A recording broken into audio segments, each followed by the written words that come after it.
Budaya apa saja hal baik yang sudah budaya lakukan terkait dengan praktek kucing?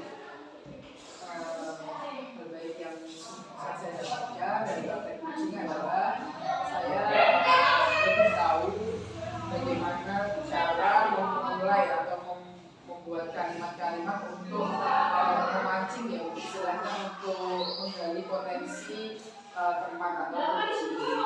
Terus kemudian dari situ saya juga bisa belajar setiap orang itu sudah punya pemikiran bagaimana dia menghadapi suatu masalah, hanya saja belum digali itu bantuan orang lain untuk menggali apa sih sebenarnya kan mereka sudah praktek kucing kepada sejauh bukan dari satu kali ya.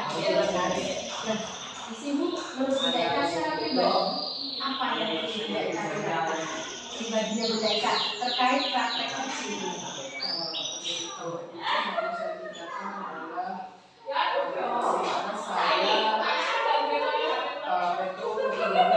Masalah saya pribadi dari teman yang sedang mengalami masalah itu, akhirnya saya sendiri juga menggali diri saya. Kalau misalnya saya di posisinya beliau itu, saya harus bagaimana, itu yang dari diri saya. Kemudian setiap permasalahan itu ada penyelesaiannya. Kemudian apa yang harus kita lakukan itu kita sudah bisa berpikir ke depan gitu ya. Tidak hanya waktu menghadapi masalah, oke sudah begini saja atau berpangku tangan seperti itu.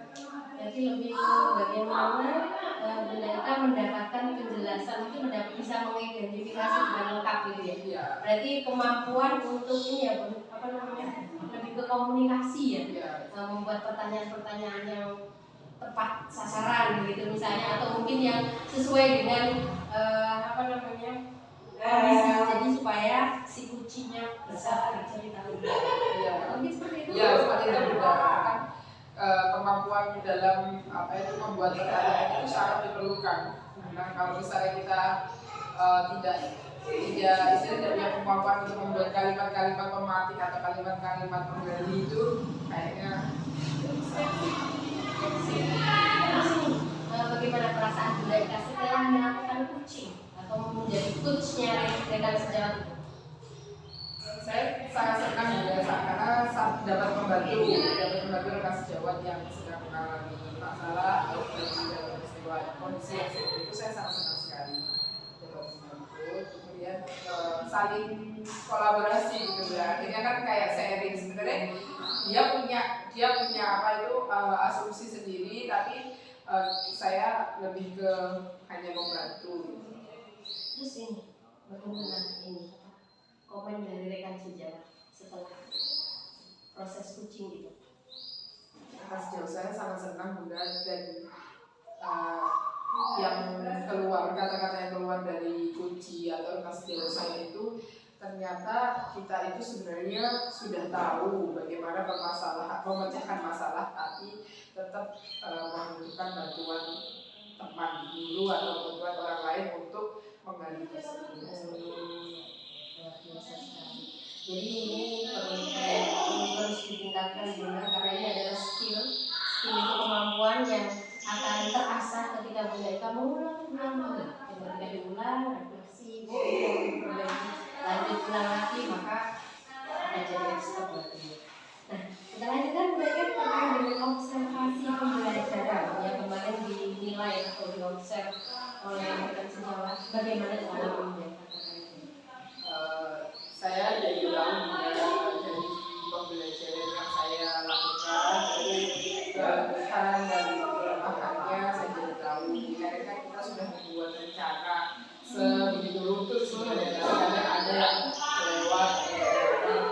Waktu diobservasi sama rekan sejawat itu juga dapat masukan tentang apa kegiatannya itu kedepannya harus gimana, terus tentang kegiatan hari itu seperti apa, dan catatannya itu intinya harus selalu membuat inovasi tentang pembelajaran.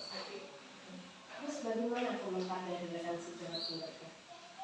Untuk komentar dari rekan sejawatnya, pembelajaran yang saya lakukan sudah bagus, sudah lulus sesuai dengan RPPH yang saya buat,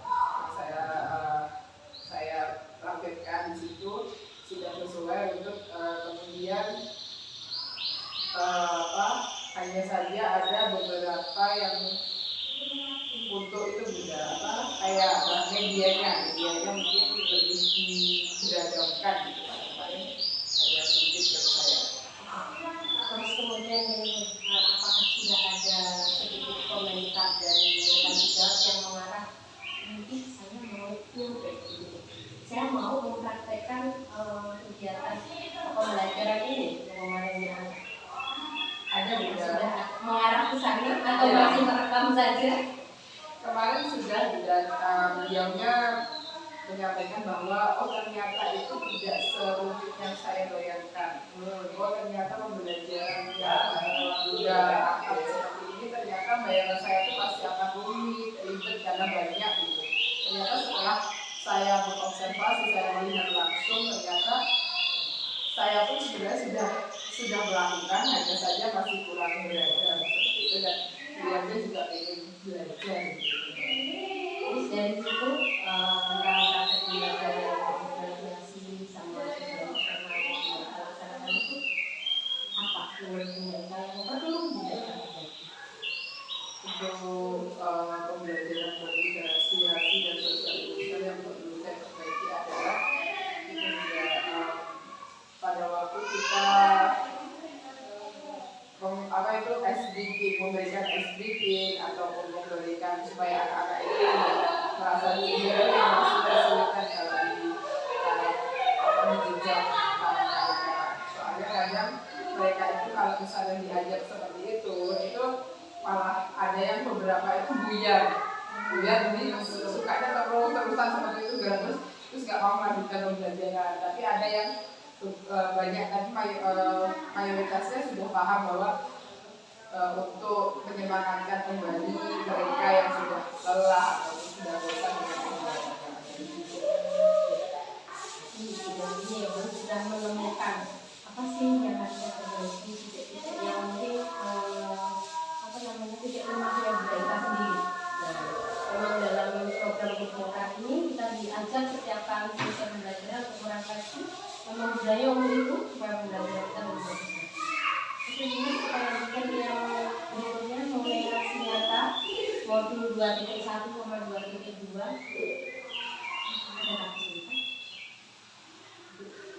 Ada cerita ya. Terus selama mengerjakan itu apa pelajaran yang didapat?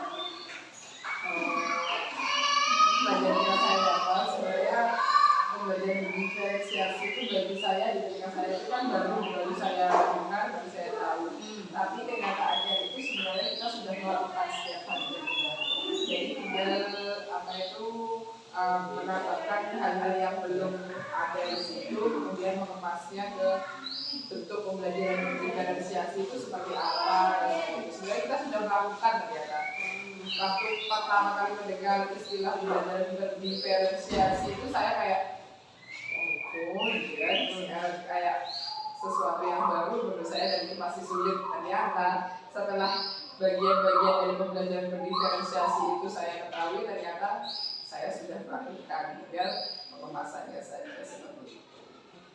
Terus kemudian yang sosial emosional itu ada sesuatu yang pelajaran yang bisa dilakukan untuk sosial emosional ada, yaitu tadi tentang kemanusiaan anak-anak itu yang masih kalau di jenjang taman kanak-kanak itu untuk prakteknya sosial emosional saya merasa masih sedikit sulit ya Bunda. Kalau diajak komunikasi, kemudian kalau mereka diajak speaking sebentar, diajak melepas sebentar, melepas ke sana sebentar, itu kadang malah ada yang ayah amburadul, tapi ada yang sudah pas dengan apa yang saya harapkan, itu ada yang sudah pas, tapi masih sangat jauh dari kata kesempurnaan dalam di sosial emosional. Ada poin-poin penting yang perlu diperbaiki dalam pembelajaran sosial emosional dan diferensiasi itu? Terkait itu terkait apa kayak pekondisiannya di sosial emosional, misalnya kayak kita apa namanya kalau menghadapi masalah anak seperti apa, nah itu untuk pengondisian komunikasinya terkait sosial emosional masih belum dapat kalau saya masih sekali terus sudah masih perlu pengulangan refleksi itu yang belajar Bunda Eka. Terima kasih Bunda Eka sudah berbagi praktik baiknya, terus semangat, terus ditingkatkan, terus itu tadi yang penting refleksi, pembelajaran lagi, refleksi, ulangi lagi, refleksi, nah itu perbaikan itulah yang akan membuat kita ke arah semua. Oke Bunda Eka, terima kasih. Ini sudah di ujung program. Tetap jaga semangat. Sampai jumpa nanti di Lomba Karya.